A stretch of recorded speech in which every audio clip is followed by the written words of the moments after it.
Pessoal, eu estou na Vale TV, eu apresento o programa Filosofando com Samir Abdo.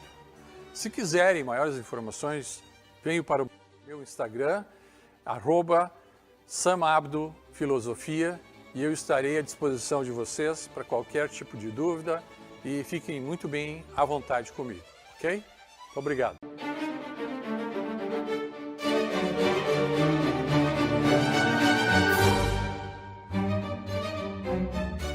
Olá, sejam bem-vindos a Filosofando com Samir.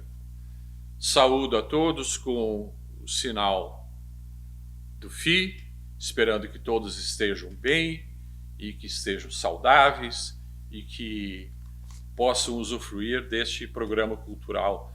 Eu gostaria de agradecer a EDS Contabilidade, a holding empresarial ou familiar. A EDS tem a solução e proteção do seu patrimônio.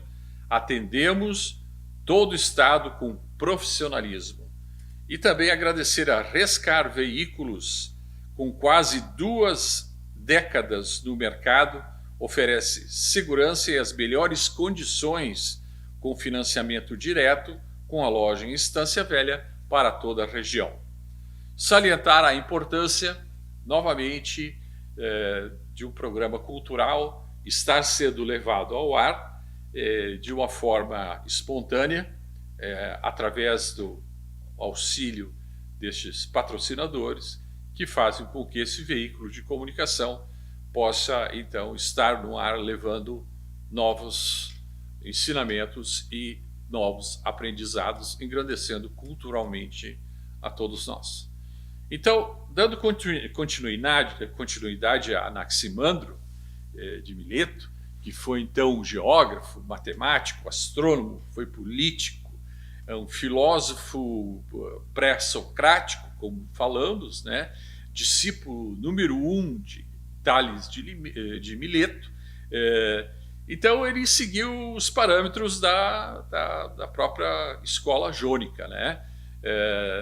Os relatos doxográficos, né, nos dão impressão de que ele escreveu várias obras, ou pelo menos as ditou.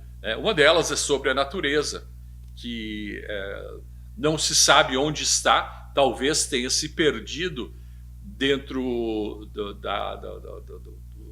da biblioteca de Alexandre o Grande, né? Ou esteja em uma grande biblioteca do mundo, no subsolo, quem sabe. Então foi um estudioso que, com sua confecção de ideias, trouxe novos conceitos, né?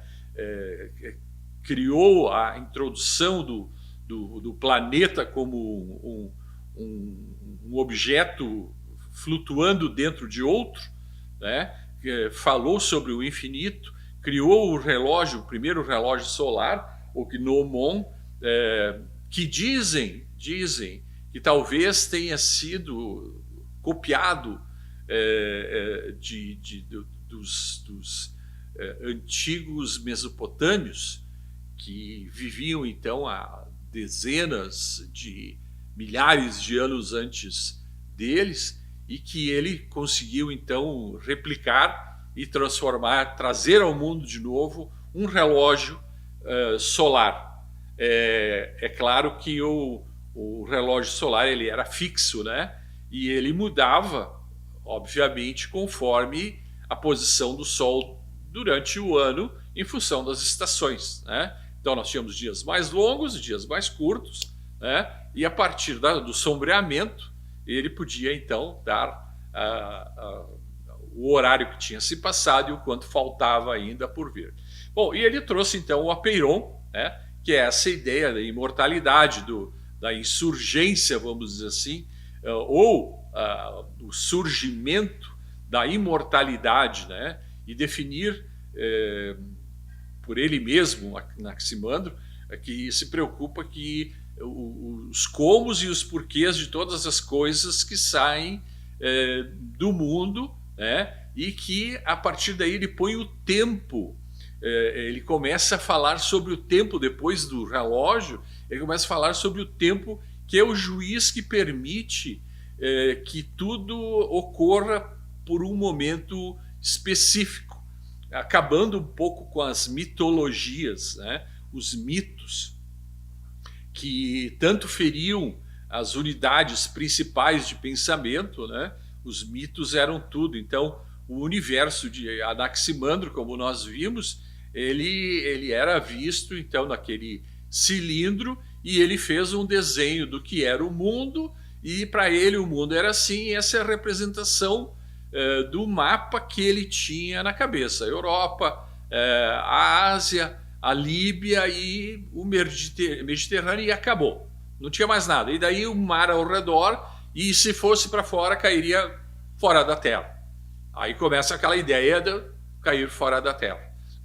Então, a representação dele como a Terra vinha, como era iluminada a partir das imensas bolas de fogo que vinham em direção à Terra. Então, o Sol passava por um furo ou uma fenda que iluminava o dia dos seres, né? Eles já vejam que a criação de castas era mais ou menos a mesma em todos os lugares do mundo. As castas existiam, e então o homem tinha que ter um propósito. A partir de então, esse propósito era uma das explicações dadas. Então, e aí quando tinha as fases da Lua, ele também dizia que as fases da Lua eram furos na roda cósmica. Lembra daquela roda de carroça? A roda cósmica, então, não deixava ver quando a Lua era cheia, quando a roda estava completa. E finalmente as estrelas eram pequenos furos que eram incandescentes e passavam através dessa roda, né? E através da roda é que se veria então o universo como ele era. Esses fundamentos que nós vamos ver eram fundamentos que eram irrefutáveis na época. Então, o Sol e a Lua já começaram a fazer parte da filosofia. A partir daí, Anaximandro teve uma passagem simples de designação da substância, dos princípios naturais das coisas. Ou seja, tudo aquilo que era agudo e profundo começou a ter para ele um significado. Ele entrou então com a cosmologia. Então nós vamos ver agora um pouco da cosmologia, da física. O pensador Simplício relata que, dentre os que afirmam que há um princípio só, que é móvel e ilimitado, Anaximandro, que foi filho de Praxíades de Mileto, sucessor direto de Tales, disse que o apeiron, o ilimitado, era o princípio e o elemento de todas as coisas existentes, e que foi a introdução do termo, né, do ilimitado, do apeiron, para a designação de coisas que não poderiam ser explicadas por si só. Então nasce aí o conceito de céu, estrela, lua, o sol, e a manifestação física e recíproca dos 4 elementos. Ele começa a juntar os 4 elementos. Lembre-se que Tales dizia que tudo era a partir da água. Então ele começou a trazer os outros elementos para a filosofia, e a atribuição dele era a geração deste elemento de mudança na separação dos contrários. Lembra sobre os contrários? O frio e o quente. Ele começa a associar aos 4 elementos. Então o universo, como eterno e infinito, fazia parte desse apeiron, que ele designava como infinito, né? E ele surge, como eu disse, entre o frio e o quente, a condição da separação da substância primordial. O que é a substância primordial? Nós tivemos essa mesma palavra, substância primordial, como matéria-prima em latim, né? E que se usa em português também, né?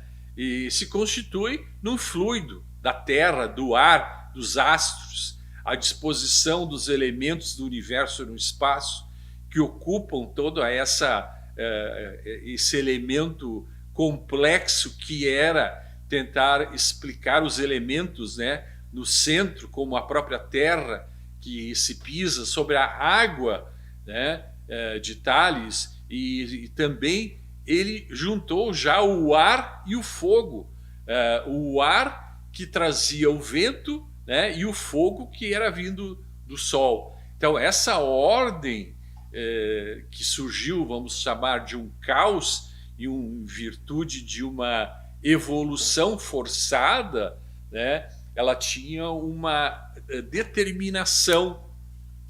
Mas como é que nós vamos falar sobre determinação indeterminada, né? Porque o infinito, ele é infinito até que seja finito. E se não é finito, é infinito. É um pouco controverso a indeterminação de Anaximandro, que a diferença dele do princípio era diferente do fim, do que Tales dizia. Tales dizia que chegava a um fim e terminava por si só. Já a parte qualitativa dele, que correspondia às coisas, já falavam sobre um infinito indeterminado, né? O infinito que ia além do mundo que nós conhecíamos. Então ele já ultrapassava barreiras, né? E aí o mito morria, porque o mito era palpável e o infinito não era palpável, ele era simplesmente um pensamento. E esse era o princípio da substância universal que ele trouxe do apeiron ao mundo, né? E o retorno de uma informação que é a formação do cumprimento de uma justiça, vamos chamar divina, contra uma injustiça não divina, das coisas que pretende existir por si próprias. É como se um lagarto ou um pequeno lagarto tivesse se transformado num jacaré. Bom, existe uma similaridade. Então ele já botava essa similaridade entre um ser e o outro, que ele já tinha certo conceito da evolução das espécies, assim como também a substância única, que seria sobre uma imersão de evolução, que seria no seio dessa indeterminada infinitude. Eu sei que é um pouco complexo, mas ele tenta se achar neste meio, porque ele não acreditava somente em um só Deus, né? Ele acreditava em ciclos de criação, e nesses ciclos de criação existia uma evolução e uma destruição, ou seja, o finito e o infinito, né, que ocorriam a partir da matéria que se abandonava a partir do apeiron, né, e se transformava num novo apeiron. Então o ciclo seria tipo um Ouroboros, né? Aquela cobra que está praticamente mordendo o próprio rabo à procura de cultura e conhecimento, né? Assim como ela termina, ela começa de novo. Então todas as coisas, consequentemente, que tinha na natureza, tinha o divino próprio dentro de si.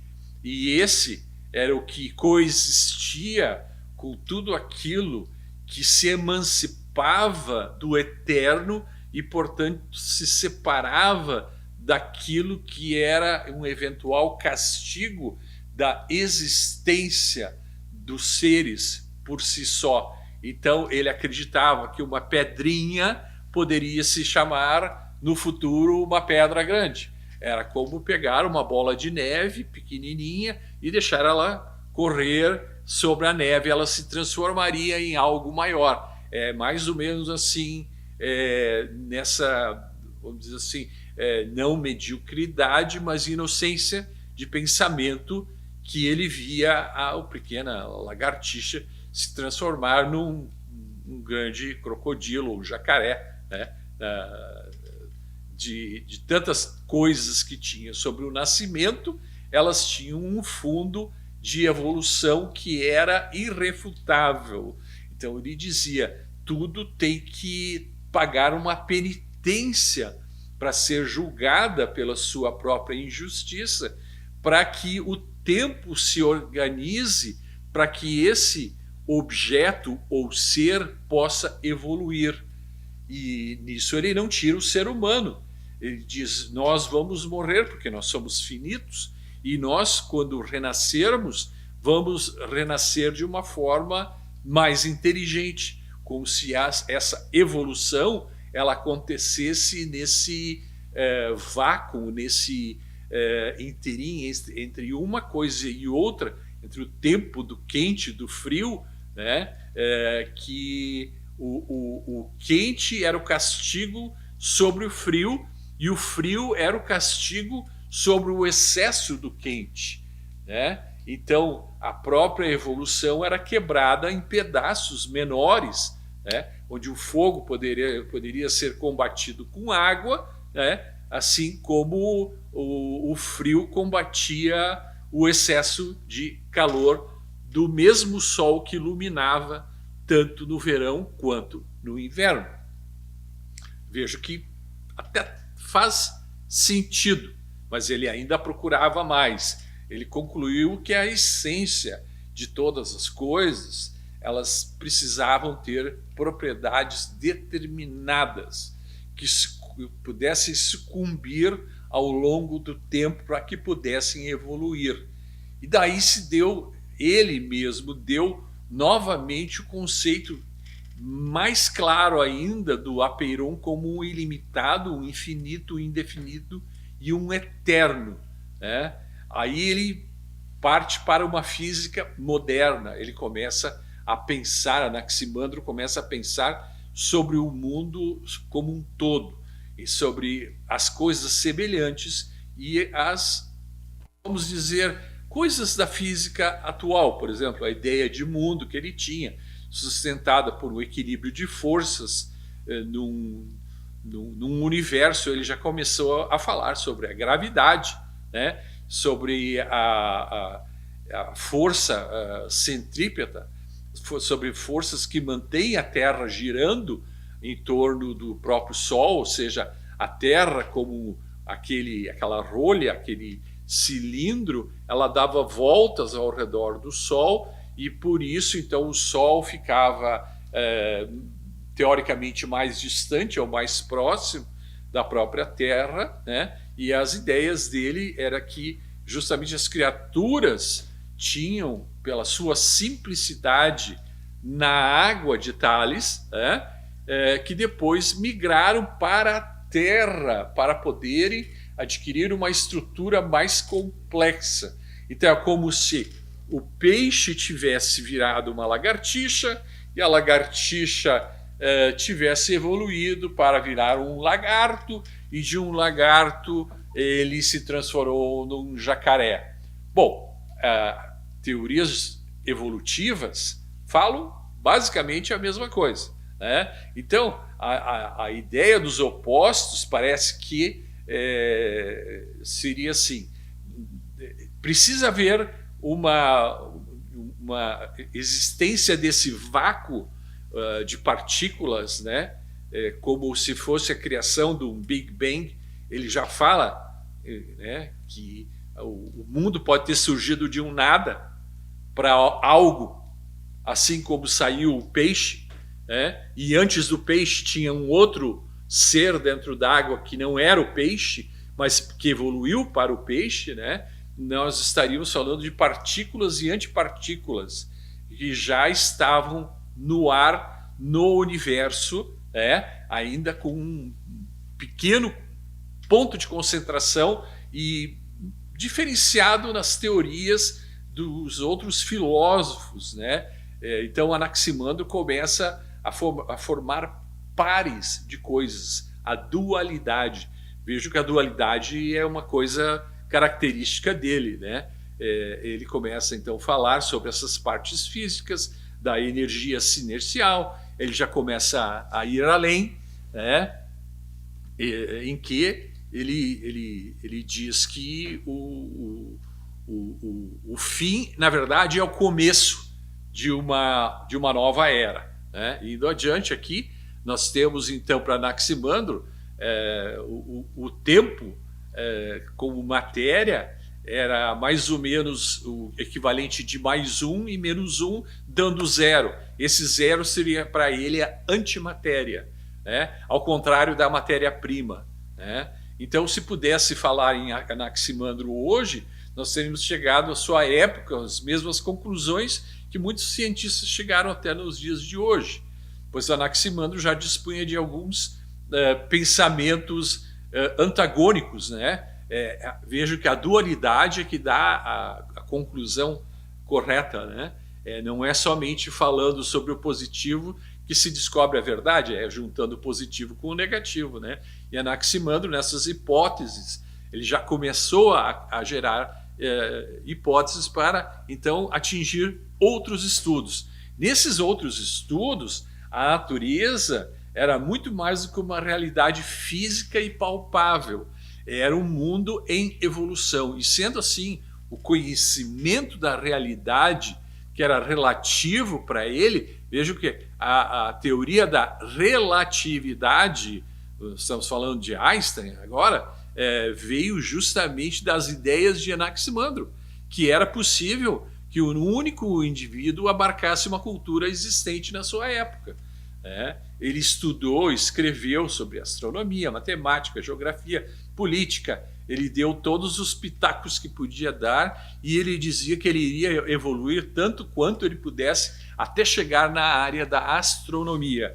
Bom, astronomia para os gregos era algo anormal, porque quem dominava essa parte não eram os gregos, e sim os egípcios e os árabes da Mesopotâmia, que era o atual Iraque, né? Então, eles eram os astrônomos de verdade. E ele se jogou na astronomia, possivelmente devido a viagens que ele tenha feito para essas terras, né? E ele tentava provar que a Terra era cilíndrica, que ficava suspensa num universo que permitia um equilíbrio de forças que mantivesse o homem sobre esse pedaço de terra redonda, né? E que ultrapassando essas partes nós estamos caindo num limbo, né? E que a água que gerava todos os seres, aí ele respeitando as ideias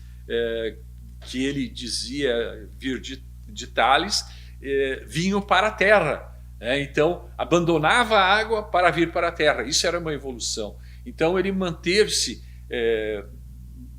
entre a vida política, a vida de estudioso, e ele, como disse, ele pode ter viajado por muitos anos e pouco se sabe sobre esses detalhes, né? Porque isso na época o homem vivia pouco tempo pelas qualidades e quantidade de saúde que tinha, né? Então ele veio, como disse antes, veio a falecer em 546, lá pelos 60 anos de idade aproximadamente, ali por torno de 62, 63 anos, né? E ele foi então o que propôs que a substância primordial fosse trazida para o ser humano, como o existencialismo e a relação e a noção dele já como um mestre, né? E ultrapassando Tales, indo além, nós vemos que ele acreditava que a água já havia sido substituída. Então, o apeiron dele havia passado sobre a água de Tales, e que surgia um novo conceito entre a água, o ar, a terra, o fogo, e que agora ele estava juntando tudo e trazendo mais astronomia para o campo de pensamento dele. Então ele acreditava que a Terra estava como disse, suspensa num espaço, e não era mais num limbo, né? Mas se nós fôssemos para fora do nosso cilindro, né, da tampa do cilindro, nós cairíamos num limbo porque nós precisaríamos de uma sustentação. E a Terra tinha essa sustentação, que eram pelos anéis de fogo vindas do Sol, ou pela roda de carroça que iluminava as noites enluaradas, né? Lembre-se que a maioria dos países dessa região entre a Ásia Menor e o Oriente tem como sinal ou estandarte a Lua, né? Lua crescente, a Lua minguante. A maioria desses países puxam pela Lua, porque a Lua era importantíssima diante dos olhos de Deus, né? Que estaria dormindo, então o homem deveria ser mais inteligente à noite do que o dia. Então ele trouxe essas ideias todas baseadas no desenvolvimento de ideias, da origem da evolução da vida, né? E aí ele já acreditava no surgimento de uma vida pelo apeiron, que ele tanto falava, né? Que, então, em resumo, Anaximandro de Mileto foi um pioneiro na sua forma de pensar, né? Na sua forma teórica de elaborar ideias, né? E de falar com as pessoas e dar ensinamentos dentro da sua escola em Mileto, que continuou a trabalhar com novos desenvolvimentos, né? A partir daí, dando essa continuidade de pensamento, as suas contribuições foram fundamentais para que outros pensadores pudessem entender como o universo estaria funcionando, como a Terra estaria funcionando, como a cartografia deveria ser expandida, seu legado, como cartográfico, limitado, pudesse compor, vamos dizer, um desafio para os outros filósofos, para os outros viajantes, né? Aqueles que diziam que não existia aquele limbo depois daquela água, né? Lembre-se que a água até então era tudo, né? Então agora nós vamos falar sobre alguns desafios que ele enfrentou, nessas mudanças. Indo um pouco além, nós vamos ver que ele foi então dentro desse apeiron, chamando os pontos opostos de coexistência do corpo-objeto ao mesmo tempo da existência e não existência. Olha só o que nós estamos falando. Estamos falando de algo abstrato, né? Para eles, abstrato é diferente do mito. Então, por isso ele já começa a falar sobre elementos que estariam existindo no apeiron que o Arqué não explicava. Tá? Então, aqui nós temos uma foto do que seria o princípio de uma escola filosófica, onde todos teriam os livre direito, né? Então, os pensadores do volume 1 ali, ele fala sobre a doxografia nos fragmentos pré-socráticos. Então, eles literalmente não se pegavam no soco, mas eles discutiam fortemente sobre as origens das coisas. Então, Tales já havia sido sobrepujado, né, como ideia, e agora Anaximandro vinha compor uma nova escola jônica. A partir dessa nova escola jônica, ele começou a formar uma Grécia antiga. Ele estava nessa Turquia, né, e começou a descer, as ideias começaram a descer em direção aonde? Em direção a Atenas, com o surgimento do filosófico ocidental, né?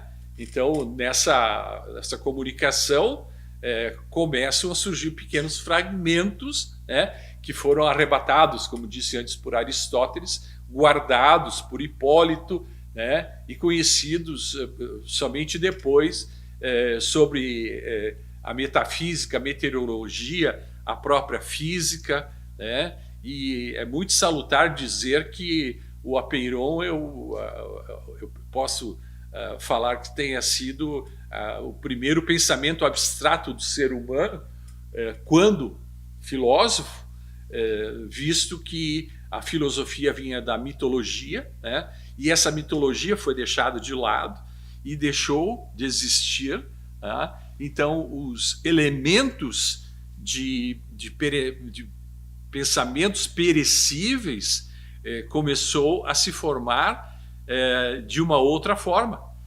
de um eterno movimento, né?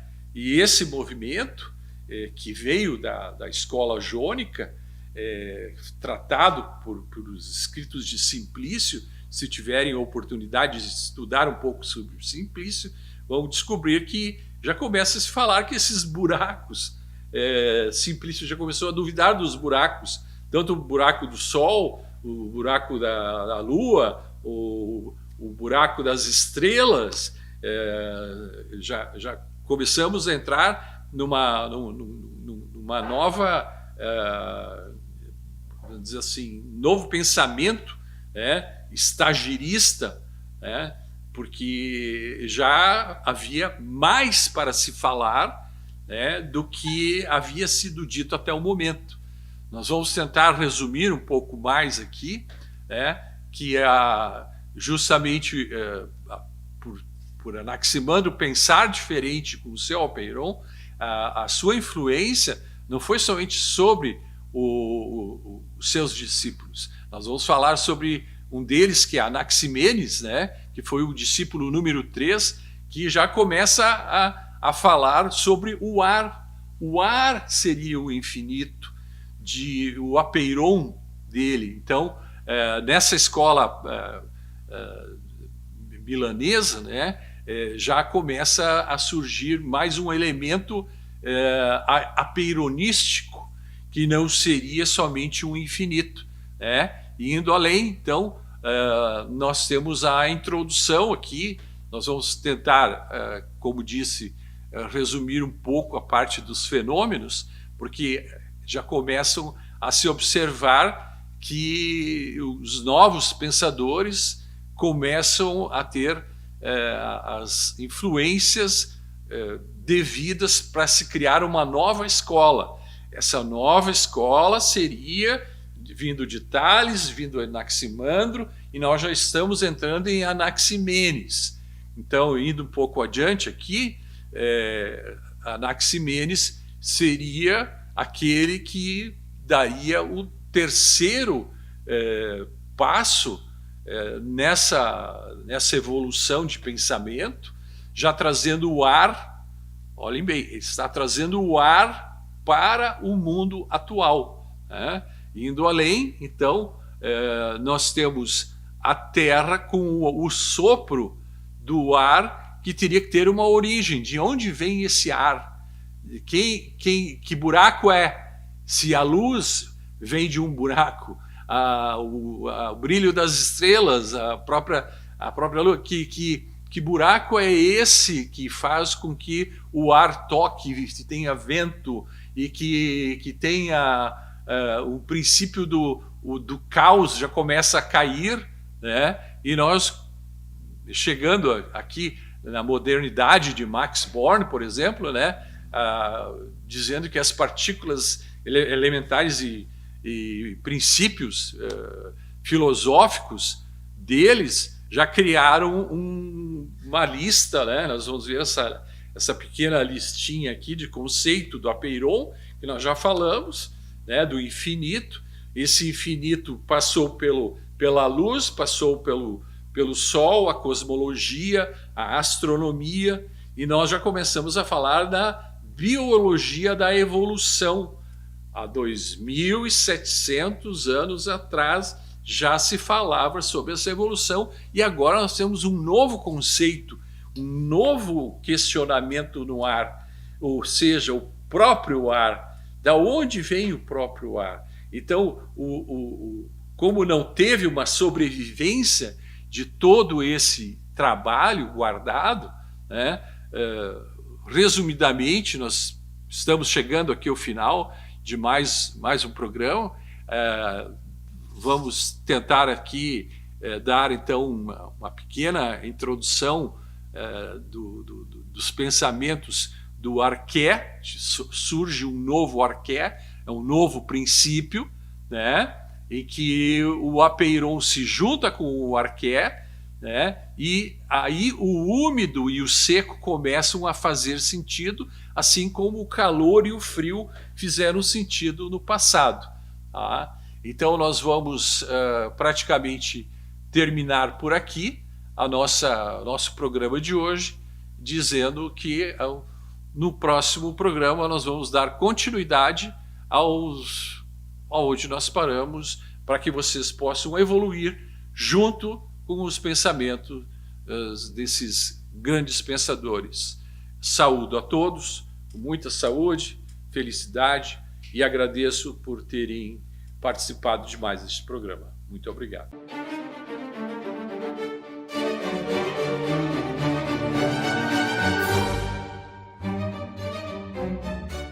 Pessoal, eu estou na Vale TV, eu apresento o programa Filosofando com Samir Abdo.